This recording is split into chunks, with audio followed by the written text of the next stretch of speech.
Hey, welcome to the answer section of Ask Asian Eyes White Dragon, where I answer you guys' questions. So, let's get started. So, Wim Churchin wants to know, do I have a girlfriend? And, yeah. But she's definitely my second favorite one. My first favorite one is right here. Yeah. And I am Polar Bear. He is not a virgin. I mean, look at this hair. It's better than mine. And Waffle Pone, we don't watch porn. He's not allowed. Yeah, of course not. So Team Allies wants to know, do I like ponies? And the answer is, I guess, like, they're okay. I personally prefer the Hydralisk. That's definitely my favorite animal. Yeah, so here's a Hydralisk. So I think it's way better than ponies, but that's just me. So Samara Jen Possible wants to know, what's my funniest moment in Yu-Gi-Oh? Well, what happened one time is, I was at some tournament, and I summoned Max C, and the guy goes, Solemn Warning. And I was like, really?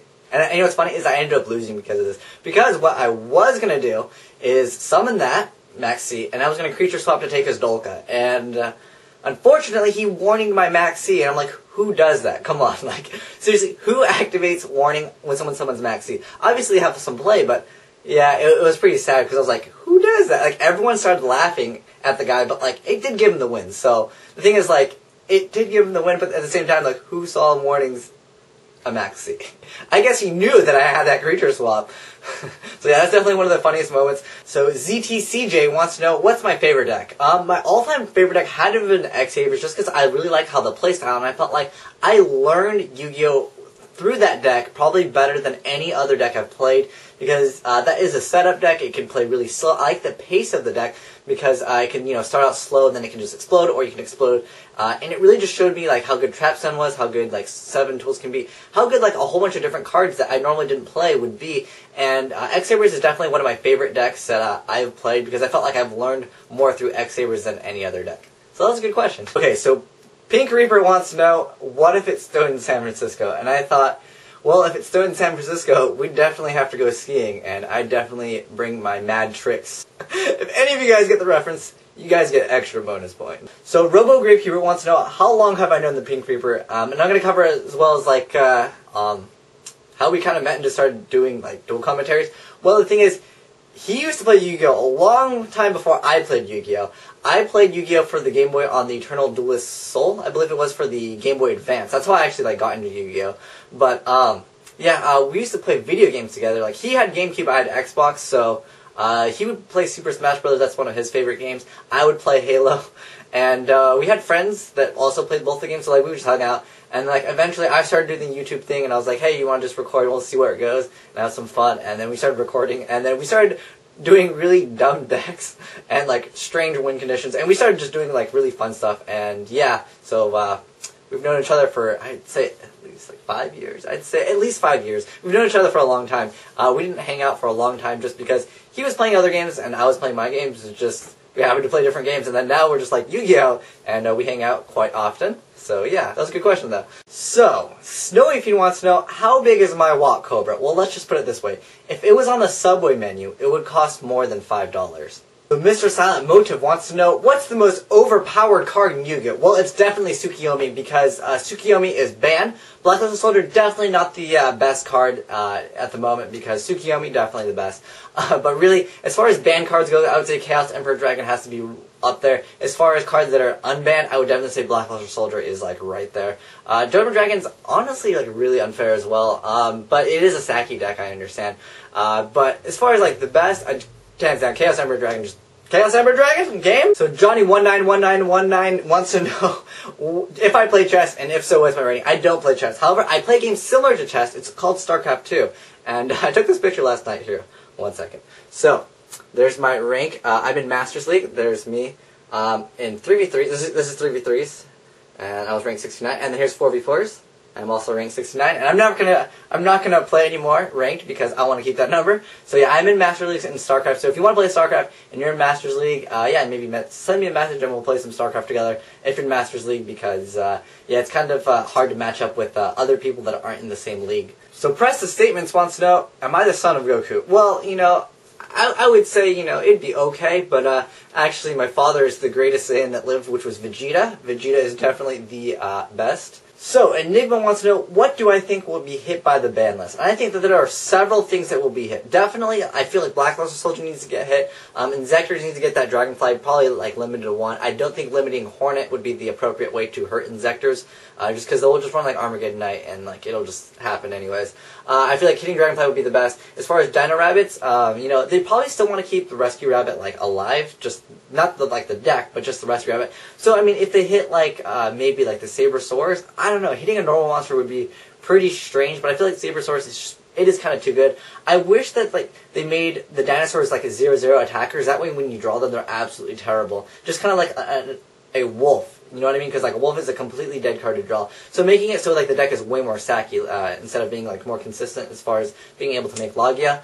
I feel like Rescue Rabbit needs to get something hit. I'm not sure what. I don't think Konami would hit the rabbit. I think if anything, they might hit Sabersaurs. It'd be interesting to see a normal monster get hit just because it is kind of funny. But yeah, if I was to actually make the list, I personally would put Rabbit at like 1 or 2. I don't want the deck playable. That's the thing. I understand if the deck if Rabbit was at 1, the deck would not be playable. But I feel like the deck is kind of like a first turn, establishing field deck, and I don't really like those decks. I feel like those are kind of unfair. Kind of like when Glad goes, summon Laquari, set 4, okay, you heavy, okay, Starlight Road, okay, go ahead. And then, like, what are you going to do? Like, you basically lost, no matter what deck you're playing, pretty much.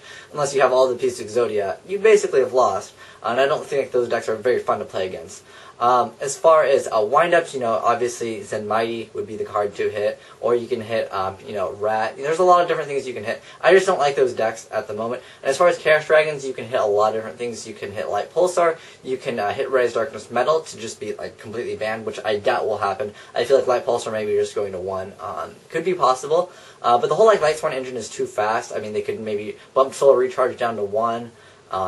There's a lot of different ways they can hit it, but I feel like the only real way to hit it is either make Red Eyes banned or like put Light Pulsar maybe at like 1 or 2. So that's more realistic.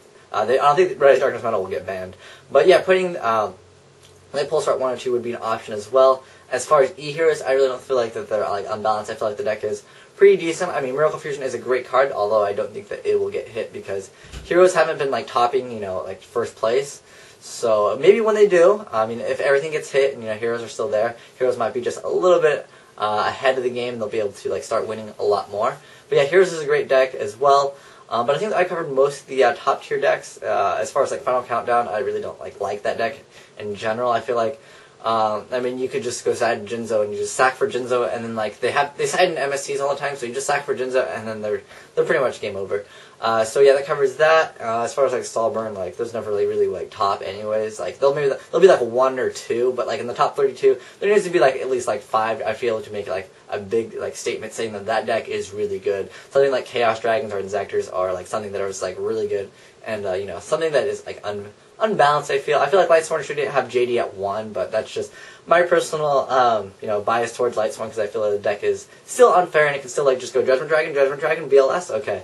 But definitely BLS should be hit. I feel like that is a card that like a lot of decks can run and they can just splash it in, and obviously the card is quite good. I don't think Torguard will get hit, but that's just what I think. I think Torguard is good though. I mean, if it did get hit, I wouldn't be surprised. I really hope that Spore and Glutbulb do make a comeback because things like Dino Rabbit are way more unfair than like a level 1 tuner that is like, you can only use it once. It's just not as great is what I'm saying.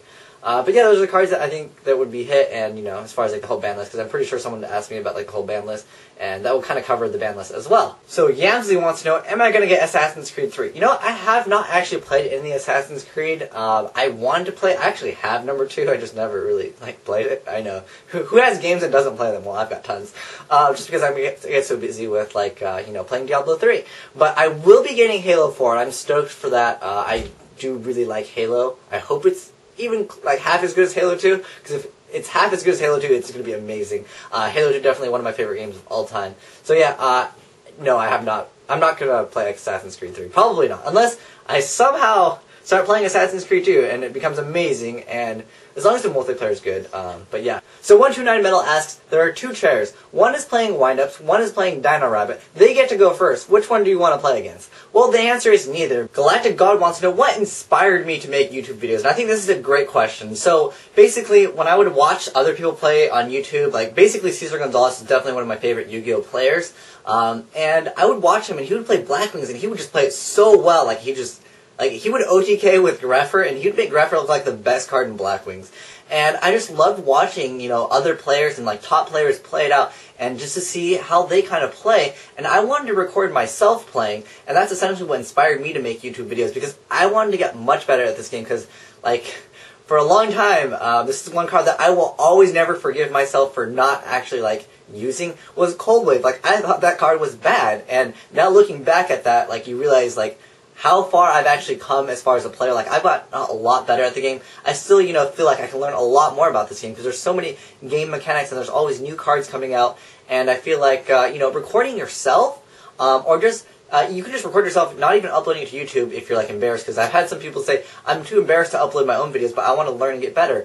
I mean, you can watch other people play, that's a great way to learn, but, like, it's great to watch yourself play, and you can see, especially if you can see your opponent's hand in the video, you can kind of see, like, what you did wrong if you've lost, or even if you've won, you realize, you know, I could have made a better play. So what inspired me to make videos was really to make myself a better player, as well as, you know, it helps you guys out as well. So it's like, we both win. Like, I'm learning the game, and you guys are, like, learning from my experience, from even my mistakes. I made mistakes during my videos where I made some misplays, and you can kind of see how that kind of worked out, how I've either won or lost from that misplay, or maybe my opponent misplayed, and I'll mention why they misplayed. So basically, what inspired me to make videos is basically for me to learn, as well as shares my experience with you guys. So that was a great question, Galactic God. So Rasengan B41 wants to know, what's my favorite Yu-Gi-Oh card of all time? Well, I can't really put a favorite card, but I have like a card combo. I'm sure a lot of you guys know, I really like this combo. I mean, like, obviously Judgment Dragon is probably one of the best, like, hands down, one of the best cards, like, single by itself as far as, like, what it can do. But I really feel like, you know, that's just, like, too meta. But like, I really feel like Breaker plus Creature Swap is just a really good combo, especially in the meta right now where a lot of people are playing, like, Solemn Warnings and stuff. So the reason why I like Breaker Creature Swap so much is because when you summon Breaker, they usually won't warning it. It kind of baits out, like, you know, Bottomless, it baits out, like, any Solemn Warning, because they'll be forced to activate it. And usually, like, if they have a stronger monster out, they'll be like, oh, I don't need a warning it, because, you know, why would I pay 2,000 life? I can already kill Breaker next turn, and Breaker can be 1,900, no big deal. Especially if they have, like, no back rows. Like, if that's the only back row they have is, like, one Solemn Warning, and you just go pop Solemn Warning. You've basically cleared out their answer to that, as well as this card eats up effect failures if they have it. And then the Creature Swap is just so good because you can run cards like Mystic Tomato, which get their effects once you Creature Swap them. So the reason why I like Breaker plus Creature Swap is you summon Breaker, you activate its effect to blow up a back row, then you basically trade Breaker for one of their monsters that's a lot stronger, like, for example, like Judgment Dragon, or you can take Dolka, although Dolka will probably just negate the effect of Breaker adding the counter, but, you know, if you take a Dolka, like if you just summon something and just go a Creature Swap and you take like a Dolka from a Rabbit player, they automatically basically lose. Like, it's really hard for them to deal with a Dolka, unless they like mainboard Smashing Grounds. But yeah, the reason why I like Breaker is it's really good because it kind of breaks the setup that they have, as well as establishes you good control over the field, because when you take someone's, like, you know, big monster, like if you're playing against Dark Worlds and you go, okay, I'll blow up your field spell, and then I'll, you know, Creature Swap, and then the greatest part about Breaker is, because, you know, he's in attack mode, is it allows you to still deal damage to them that turn, because you could basically clear the back row, and then on top of that, Breaker's still in attack mode, he's 1600, which is, you know, he still has a good amount of attack.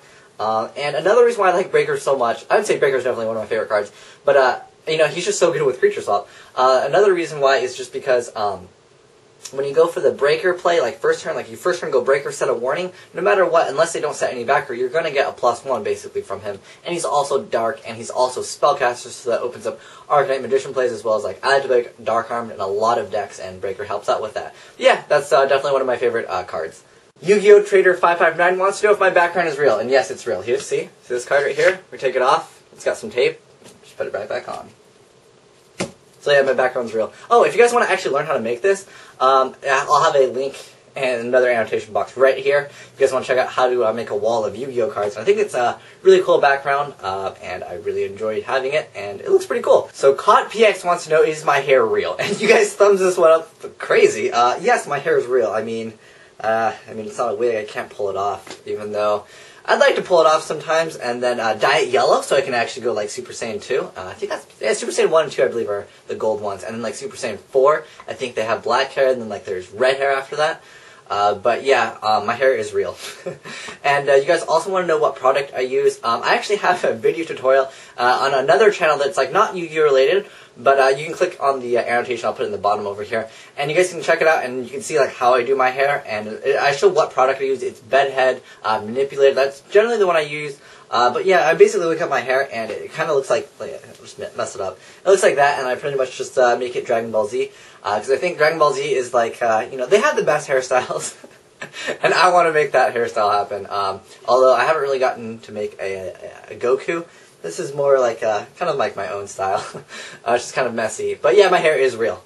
Alright, well thanks for asking me a bunch of these questions, and if yours wasn't answered, we'll be doing this again because, you know, I don't want to keep these videos like 5 hours long because there's so many, and I'll get to them later on when I make another video. But thanks for watching, guys. Asian Eyes White Dragon, signing out.